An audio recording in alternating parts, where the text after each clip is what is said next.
All right, part 4 of making the best thing that I've ever made. And in this part, we're going to be building the shelf and the horizontal connection for the bottom of the arch. And to do that, we had to resaw some of the mahogany that we used for the frame. Started off on the table saw and took it over to the bandsaw to finish cutting it in half, and then had to plane it down to appropriate thickness and a lot of measuring and marking for this joint, which was kind of like a half lap of sorts, I guess.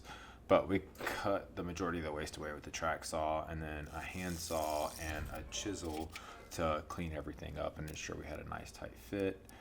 And for that stretcher piece, I did some measuring and marking again, but I don't have a dado stack, so I just made like a million cuts on my regular old table saw blade and wanted to really refine that fit. So we would test, make a little cut, test again until we got it to fit perfectly. And then we were able to take it into the studio to make sure everything looked the way it should, and luckily it did. So we went ahead and moved forward with those sliding dovetails, and it was sort of a janky setup, but I got the fit dialed in just right after several tests, and back into the studio to reveal that the shelf was just too deep. It didn't look right, the proportions were off a little bit. So back into the shop to get everything trimmed down to the proper depth.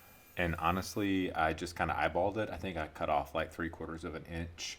And then I went with this like Japanese inspired design where I adjusted the widths of the two shelves and added a 45-degree chamfer to the ends. And I was really pleased with the way that it looked. And in the next step, we're going to like take the plunge and glue it all together. Okay, bye.